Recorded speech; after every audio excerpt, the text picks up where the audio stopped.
ओम नमो भगवते वासुदेवाय। बोलो बाके बिहारी लाल की जय। जय श्रीमन नारायण विष्णु भगवान की जय। आज मैं निर्जला एकादशी व्रत कथा सुनाने जा रही हूँ।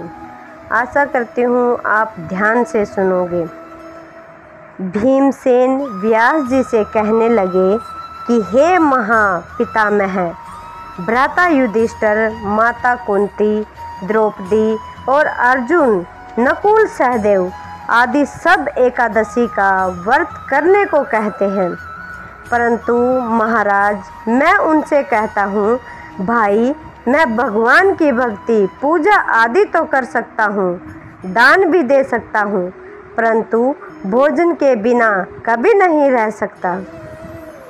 इस पर व्यास जी कहने लगे, हे भीम, यदि तुम नरक को बुरा और स्वर्ग को अच्छा समझते हो तो प्रति मास की दोनों एकादशियों को अन्न मत खाया करो। भीम कहने लगे कि हे पितामह, मैं तो पहले ही कह चुका हूँ कि मैं भूख सहन नहीं कर सकता। यदि वर्ष भर में कोई एक ही व्रत हो तो वह मैं रख सकता हूँ, क्योंकि मेरे पेट में विरक्त नाम की अग्नि है जो 100 में भोजन किए बिना नहीं रह सकता। भोजन करने से वह शांत रहती है, इसलिए पूरा उपवास तो क्या, एक समय भी बिना भोजन किए रहना असंभव है। आप मुझे कोई ऐसा व्रत बताइए जो वर्ष में केवल एक बार ही करना पड़े और मुझे स्वर्ग की प्राप्ति भी हो जाए। श्री व्यास जी कहने लगे कि हे पुत्र, बड़े बड़े ऋषियों ने बहुत शास्त्र आदि बनाए हैं, जिसने बिना धन के थोड़े परिश्रम से ही स्वर्ग की प्राप्ति की है। इसी प्रकार शास्त्रों में दोनों पक्षों की एकादशी का व्रत मुक्ति के लिए रखा जाता है।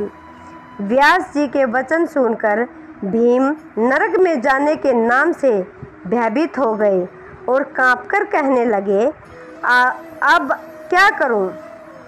मास में 2 व्रत तो मैं कर नहीं सकता। हाँ, वर्ष में एक व्रत करने का प्रयत्न अवश्य करूंगा। अतः वर्ष में एक दिन व्रत करने से यदि मेरी मुक्ति हो जाए तो ऐसा कोई व्रत मुझे बताइए। यह सुनकर व्यास जी कहने लगे कि वृषभ और मिथुन की संक्रांति के बीच ज्येष्ठ मास के शुक्ल पक्ष की जो एकादशी आती है उसका नाम निर्जला है।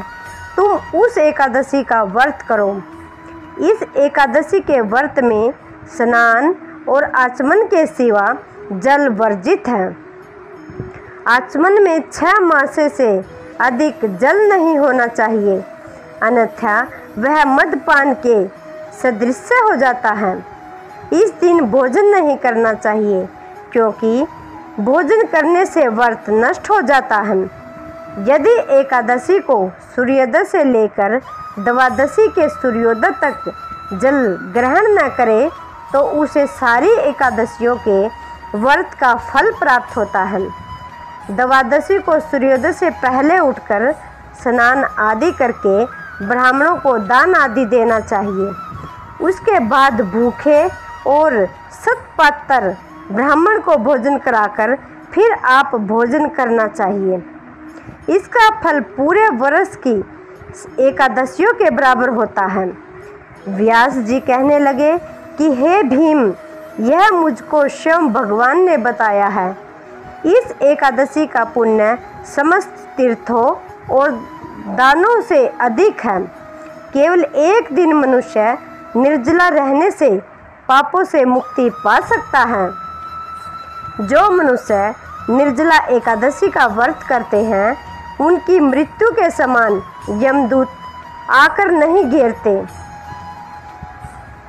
भगवान के पार्षद उसे विमान में बिठाकर स्वर्ग ले जाते हैं। अतः संसार में सबसे ज्येष्ठ निर्जला एकादशी का व्रत है, इसलिए यत्न के साथ इस व्रत को करना चाहिए। उस दिन ओम नमो भगवते वासुदेवाय मंत्र का उच्चारण करना चाहिए और गोदान करनी चाहिए। इस प्रकार वेद व्यास जी के अनुसार भीम ने इस व्रत को किया, इसलिए इस व्रत एकादशी को भीमसेनी या पांडव एकादशी भी कहते हैं। निर्जला व्रत करने से पहले भगवान से प्रार्थना करें कि हे भगवान, आज मैं निर्जला व्रत करती हूँ, दूसरे दिन भोजन करूँगी। मैं इस व्रत को श्रद्धापूर्वक करूँगा, अतः आपकी कृपा से मेरे सब पाप नष्ट हो जाए। इस दिन जल से भरा हुआ एक घड़ा वस्त्र से ढककर स्वर्ण रहित सहित दान करना चाहिए। जो मनुष्य इस व्रत को करते हैं उनको करोड़ों फल सोने के दान का फल मिलता है, और जो इस दिन यज्ञादि करते हैं उनका फल तो वर्णन ही नहीं किया जा सकता। इस एकादशी के व्रत से मनुष्य विष्णु लोक को प्राप्त होते हैं। जो मनुष्य इस दिन अन्न खाते हैं वे चंडाल के समान हैं, अतः वे नरक को जाते हैं।